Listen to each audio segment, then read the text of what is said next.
everyone. It's a pleasure to be with you all today, talking about multidisciplinary management for hepatocellular carcinoma.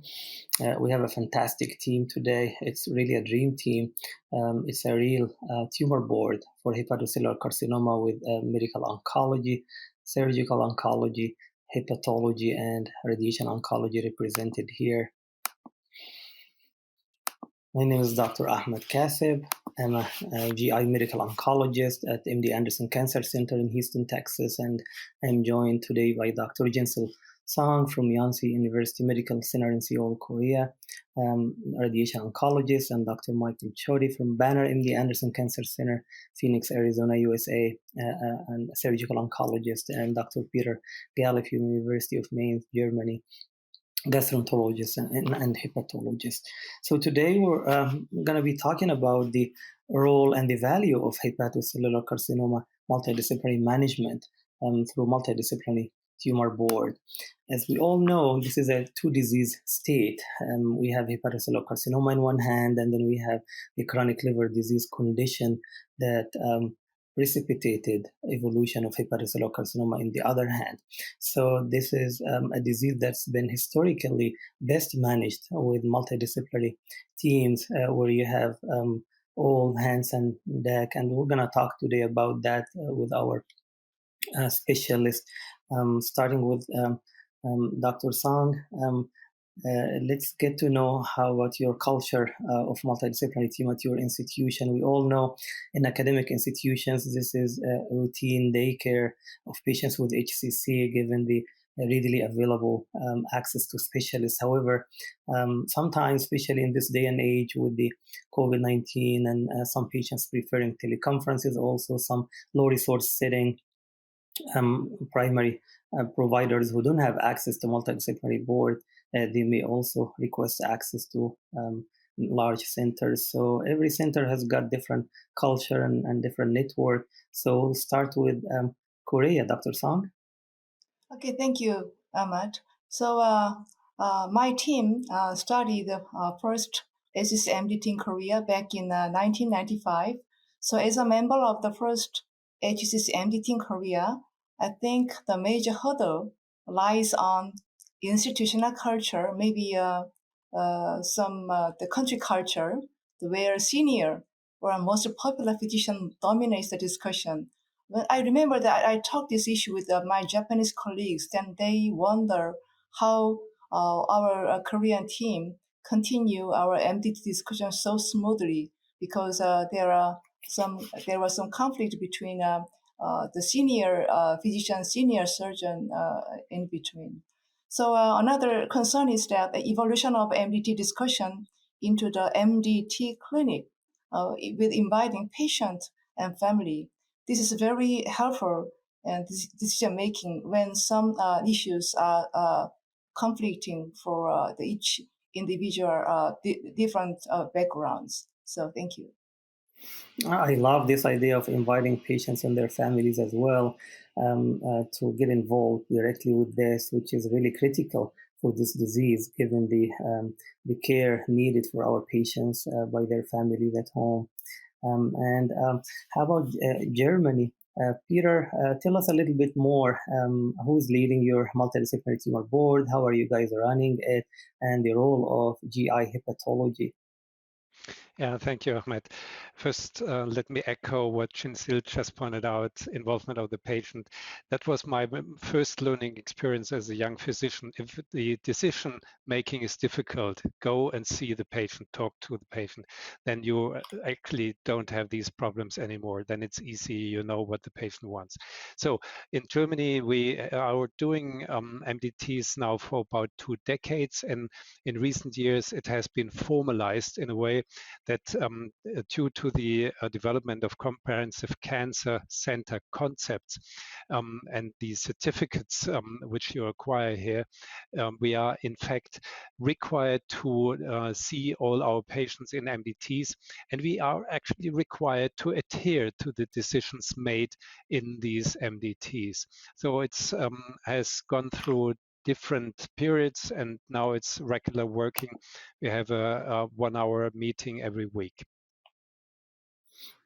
This is great, and it really highlights, the importance of conducting this on a regular basis. We learn from each other, and the field is evolving in all directions. So I couldn't agree more with you, Peter. And Michael, as a surgeon, how do you see the value of multidisciplinary tumor board evolving over time?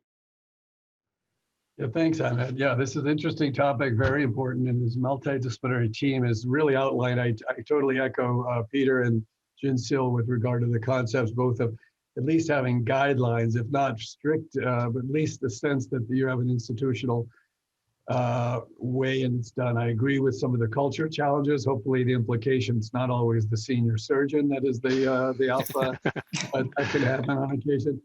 And also that these things evolve from a team, which is the defined team, to multidisciplinary tumor boards, which is the concept we use in the States, where we describe that each case is discussed with all the members of the team in a formal setting.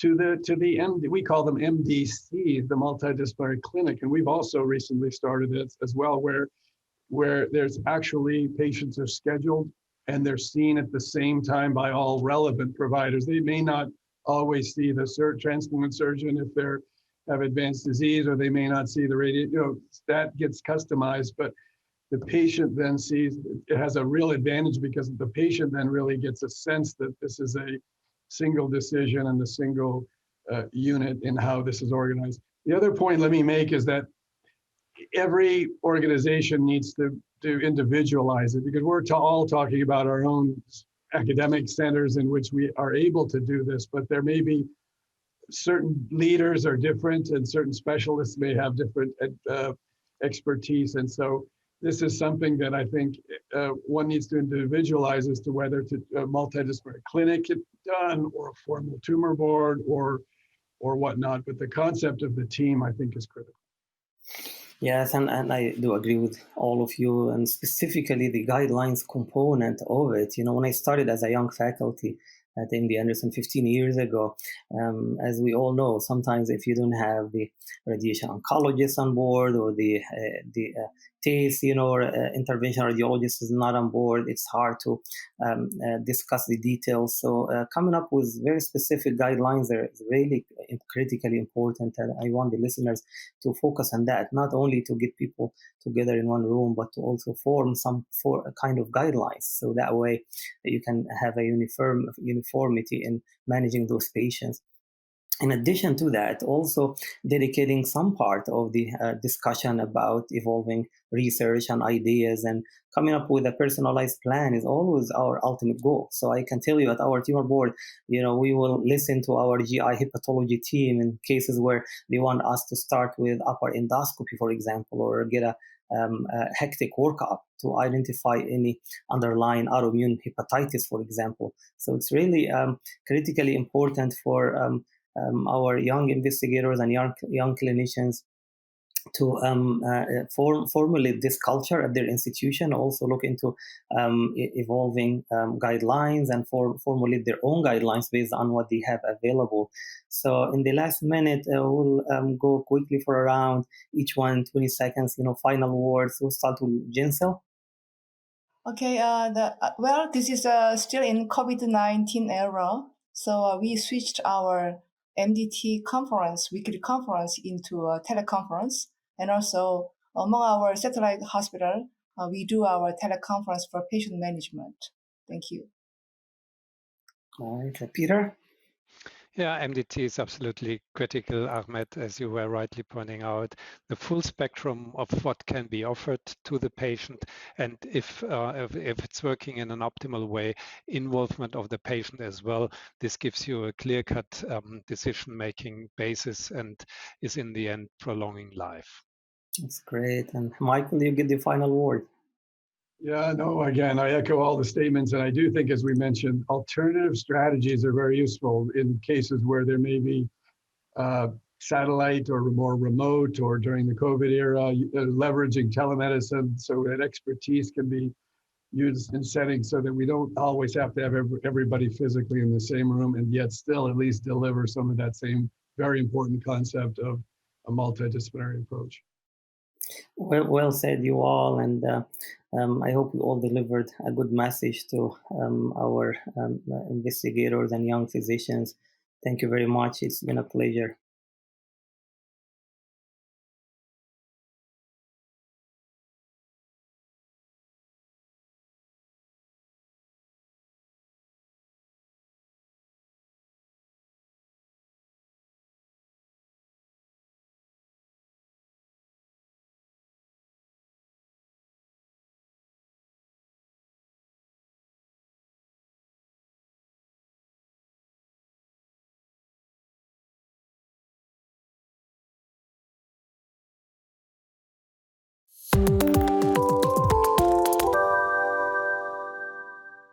Hello, everyone. It's a real honor to be with you all today, talking about recent changes in practice to individualize hepatocellular carcinoma care.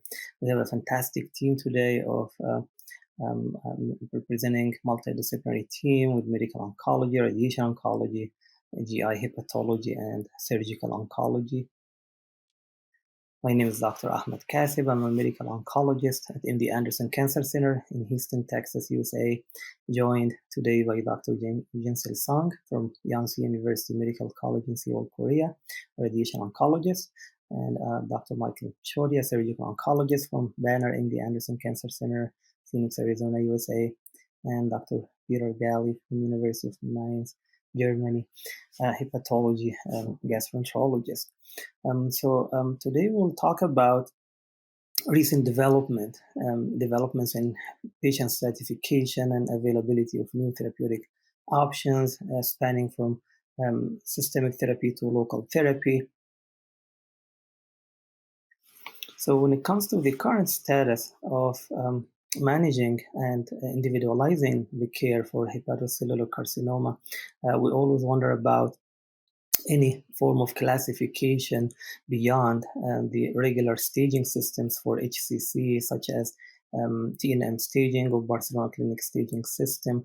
We also look forward to a molecular and immunologic classification to follow other diseases that have established that in their care, such as lung, for example, necessitating PD-L1 staining for for lung cancer before initiating immunotherapy. So when it comes to hepatocellular carcinoma, efforts have been undergoing. There is really nothing yet available in this case that has been validated to be used in clinic. We're going to rely heavily on the clinical parameters that could point out who are those patients who will be starting systemic versus local light therapy approaches. So we're going to go around the room quickly and talk about this approach between each other, starting with Dr. Song in terms of selecting patients for local versus systemic therapy in her clinic. Okay, thank you. Actually, there are a variety of local regional therapy in SCC. For example, external beam radiotherapy and many vascular approaching therapy involving TACE and TARE, internal radiotherapy, and also radiofrequency ablation, even microwave ablation. So when it comes to the time of selection, the physician will have some headache.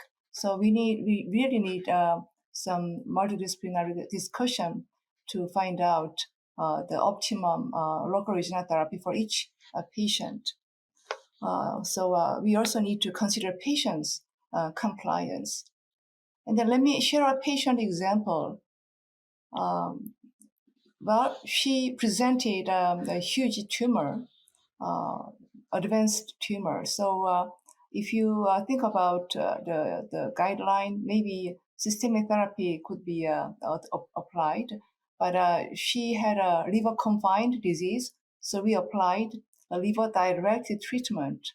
In this case, we applied hepatic arterial infusion chemo plus external beam radiotherapy. However, now we may also apply TARE or other local regional therapy plus some system agent together.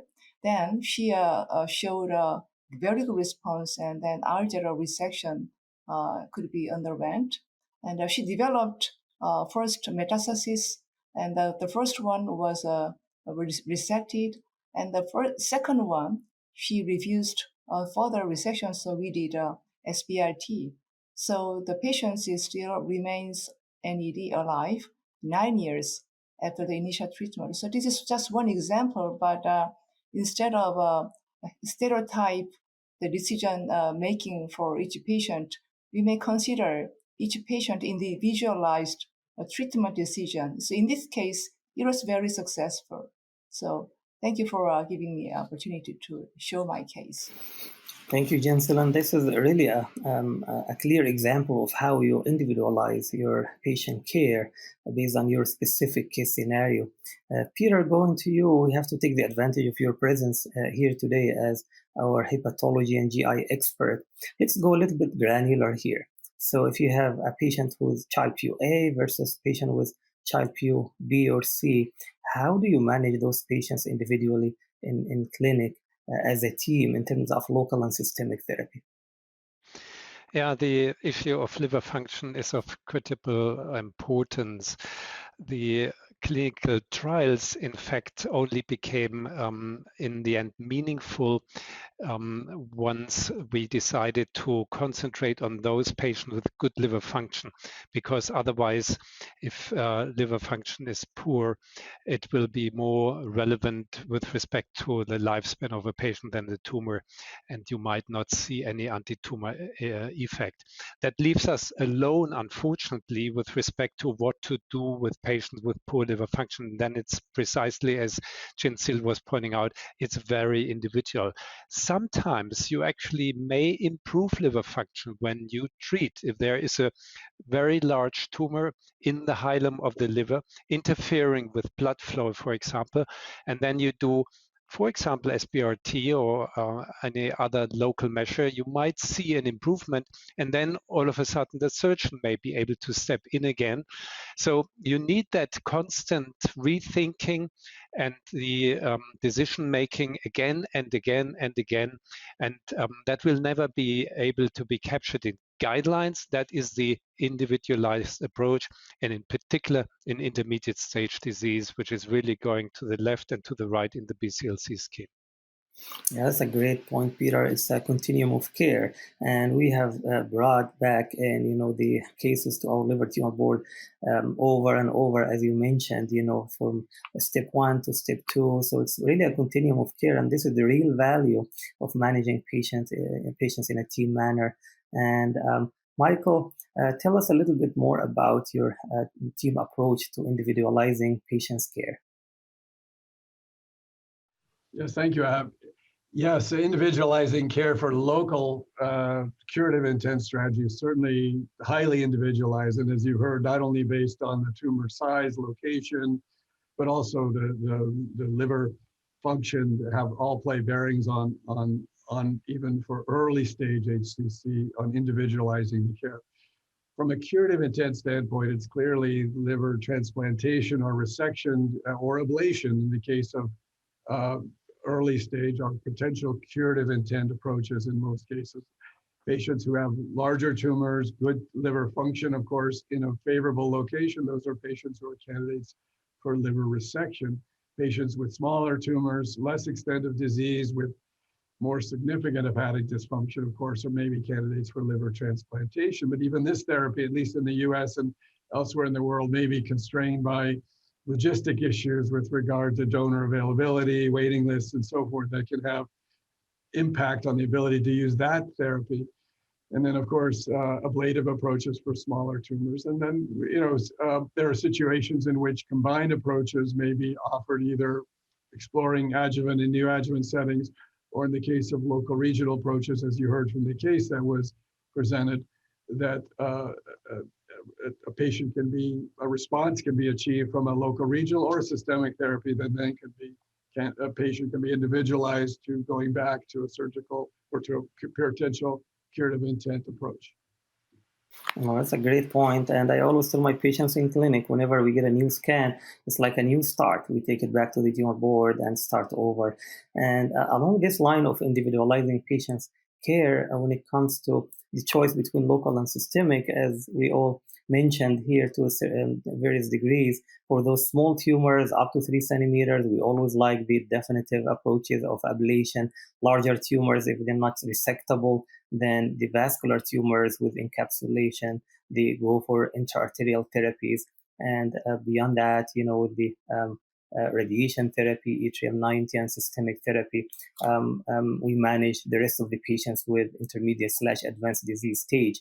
And when it comes to individualizing patients' care using systemic therapy, the simple approach I usually use in clinic is, can we use immunotherapy? If we can't for any reason, because of autoimmune disease, for example, then we are going to go through the route of targeted therapy approaches and tyrosine kinase inhibitors. So we do have sorafenib, lenvatinib frontline, and then the rest of the TKIs and targeted therapy in second line. However, if there is room for immunotherapy, the standard of care currently is atezolizumab, bevacizumab, and then beyond that, you can go for any of the above, any tyrosine kinase targeted therapy. Just a few days ago, Himalaya study was announced through a press release to be positive, and that's checkpoint inhibitors in combination, durvalumab and tremelimumab. So it's also, once it's approved, it's gonna also change the landscape of treatment in patients who can get immunotherapy upfront in combination. So it's been wonderful talking to you all today about individualizing patients' care when it comes to local therapy, systemic therapy, combination of both. And it's a pleasure to be among you all, as always. Thank you very much.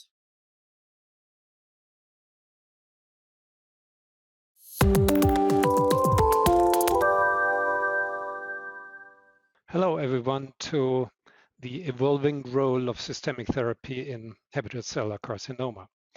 My name is Peter Galle, and I'm a hepatologist from Mainz University Medical Center in Germany.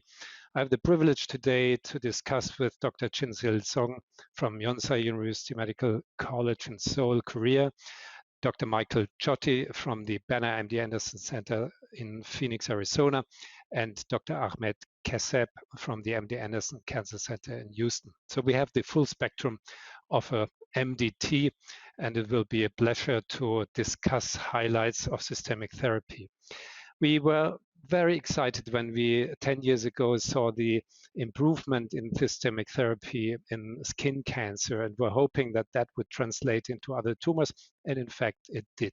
Then we saw monotherapeutic interventions, and they were impressive because in individual patients we saw really the complete disappearance of pulmonary metastasis and so on. But then as a surprise, in fact, the Checkmate 459 trial and the Keynote 240 trial in first line and in second line monotherapeutic intervention did not reach statistical significance. So that was disappointing, and the onset to get started with combinations. And now we have indeed many more options, at least coming. We have atezolizumab, bevacizumab as a combination, which is working and effective. We just saw two recent press releases. Cosmic 312, atezolizumab with cabozantinib, seems to statistically significantly improve progression-free survival. And just on the 15th of October, we learned that the Himalaya trial is positive, improved overall survival for tremelimumab, durvalumab. Ahmed, let's get started with you. You are the medical oncologist. How much changed immunotherapy your spectrum of therapeutic options for the treatment of hepatocellular carcinoma patients?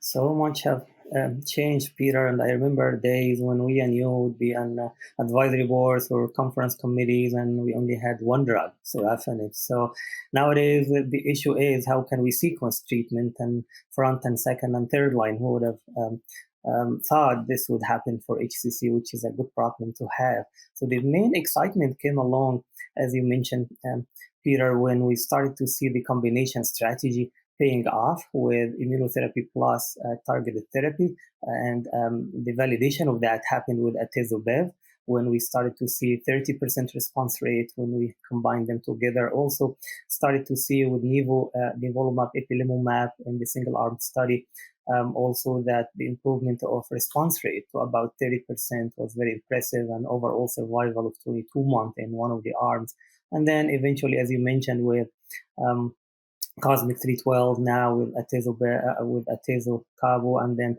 finally 2 days ago with Durva-Tremi, anti-PD-L1 and anti-CTLA4. So it's really an exciting time, and the defining moment is going to be when we start to see more and more enrichment of patients with certain biomarkers that can increase the response rate and survival. So at this stage, we are looking forward to improving the outcome even more and going up from just hoping for some response rate and a few extra months of survival to cure. And this is going to happen only when we get to a point where the combination strategy will lead to either complete response of the tumors or downsizing the tumors to enable surgery or transplant. So it's definitely an exciting time, and the next wave of excitement will revolve around developing biomarkers for response. Thank you, Ahmed.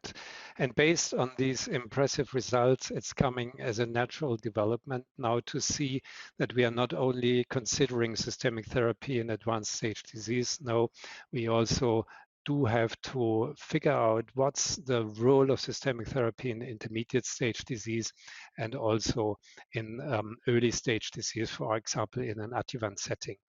I would like to remember all of us that TACE, as the standard of care in intermediate stage disease, was developed in 2000 at a time where there was no systemic therapy around. And naturally, now we have to ask ourselves, can we either improve TACE by addition of systemic therapy, or can we even replace TACE?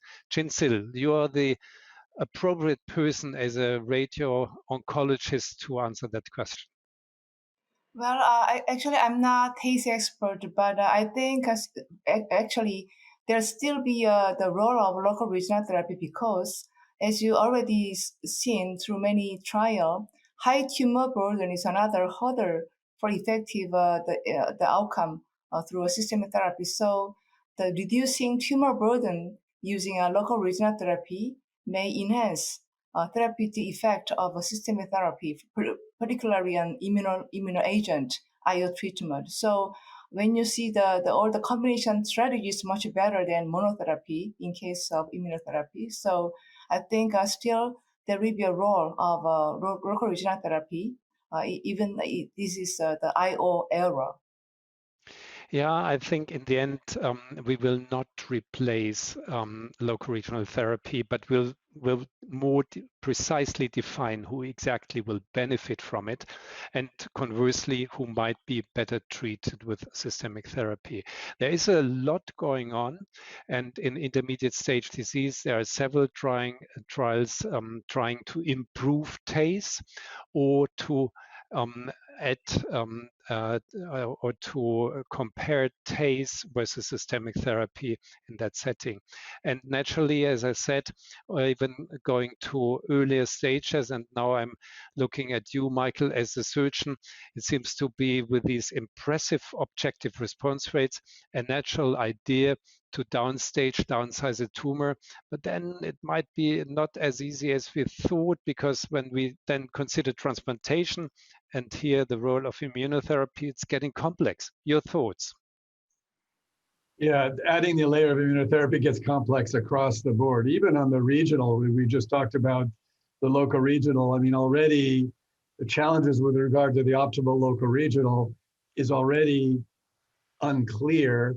And now we add the synergy with systemic and immunotherapy, it's going to add a layer of complexity that will necessitate defining the best local regional. But one challenge there, by the way, is to really include that interventional radiologist, just to make a plug, as part of the oncology team. Both that we as oncologists need to really include them as part of and they as a group need to really focus on evidence-based approaches to be able to really identify the best biology. With regard to the surgical therapy, as you say, you're right, it's going to be complicated how to integrate. And we've had some failed trials, even in targeted therapies early, where there's a signal for advanced disease, it doesn't seem to be in the adjuvant setting. And so to naturally extrapolate efficacy in the advanced disease or activity in the advanced disease to then have a benefit in the adjuvant or neoadjuvant setting is not going to be always the case.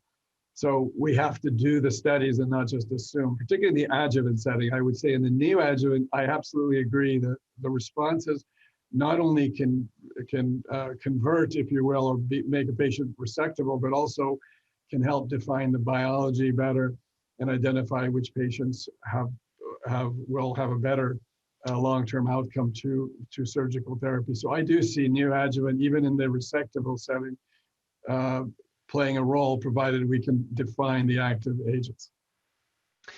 Neoadjuvant therapy and maybe even more adjuvant therapy needs to be well tolerated. And if it's not the case, it's a burden for the patient. And that brings up the question of tolerability of patient-reported outcome in general. If you think about systemic therapy historically, it's actually a failure because of toxicity. Chemotherapy never worked. Then several negative trials, linifanib, privanib, sunitinib, erlotinib. Why did they fail? Because of toxicity. And now we are in the era of immunotherapy, and to our surprise, and we are feeling with our patients, they are rather well tolerated. Patient-reported outcomes really show us a good tolerability of the new treatment options. Maybe I can get a 10-second response from everybody in the room about the tolerability in comparison with efficacy. Ahmed? Yes, you're right, Peter, because here we cannot really afford higher response or better control with patients dying sooner from complications related to the treatment itself. So it's really going to be a decisive factor, this risk-benefit ratio. And your paper about atezolizumab, tolerability was a perfect example of that. Michael, your thoughts? 100% agree that particularly the adjuvant setting, these are long duration, often long duration of postoperative therapy in patients who have hepatic dysfunction. The tolerability and expense is financial toxicity is going to be all very important in many of these approaches. As a hepatologist, I would like to conclude that these patients are frail. We not only have to consider efficacy, but we really need to have good tolerability. Otherwise, our patients will not stay on therapy. But we see improvement, and it's definitely that immunotherapy is improving patient-reported outcomes, not just efficacy. And this is really coming for the benefit of all our patients. Thank you, Chinsil, Ahmed, and Michael. It was a pleasure. Thank you to our audience.